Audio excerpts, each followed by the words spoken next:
Hey, Joe, we've heard the words, confusing, frustrating. How would you describe what it was like for you preparing to have Kevin out there, seeing him pulled, seeing him come back and then get pulled again? Yeah, I mean, it's spot on. Confusing, frustrating.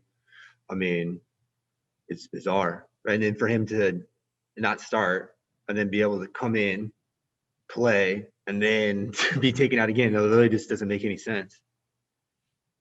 Did you give any thought, that was his situation, but give any thought to what that may mean for the rest of the team from a contact tracing standpoint? I mean, your guess is as good as mine. I would have said, hey, if he's if he's sitting for contact tracing, I mean, what the hell? He's with all of us on the court.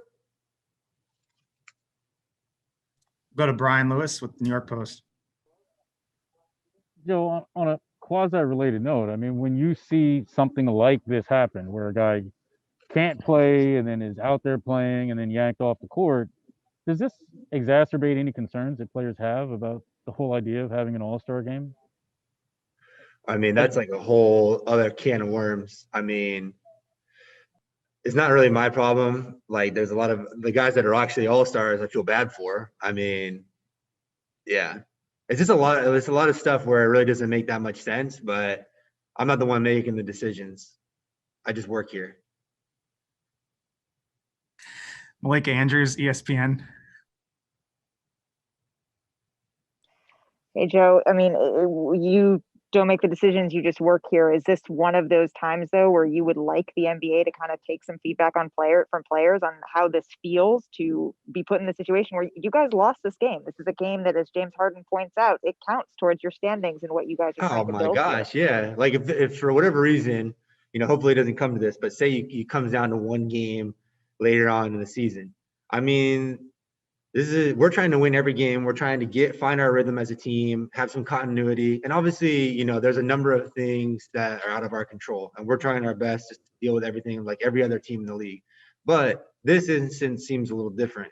It just seems a little odd to me that you're going to have a guy not start, come in, play whatever Kevin played, and then take him out again. I mean, it just, it doesn't really make any sense at all. Especially like you mentioned. I mean, these are games that are important. Like, we're trying to find our rhythm, and hopefully it doesn't come down to it. But like, every game matters, and there's significance there.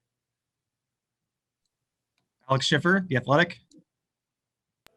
Hey, Joe, I'm curious if you guys talked about this whole thing as a team in the locker room and what the vibe was. If so, was it talk more about the game, or was it just on the bizarreness of this whole thing?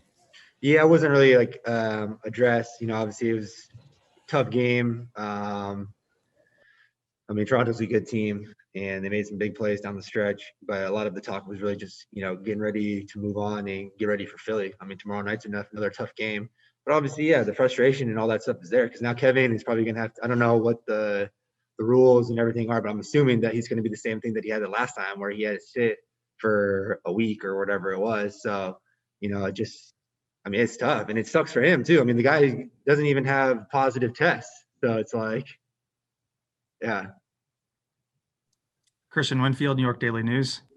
Hey, Joe, I guess I do have a basketball question here. You guys turned the ball over, 18 times? In your estimation, is that what the Raptors did? Is that carelessness with the ball, or is it a little bit of both? What did you make of how you guys took care of the ball? Yeah, I mean, Toronto definitely can turn teams over. They're an excellent defensive team. But I think a lot of it, too, it falls onto us. I mean, that's definitely a huge hurdle for us to get over right now. It's turning the ball over, second chance opportunities. You can't win a ton of games. I mean, we're in games because we're such an efficient offensive team, but you can't win a lot of games when, they're taking 20 more shots than you are. It just puts yourself in such a difficult position. And a lot of that is turnovers and then giving up second chance opportunities.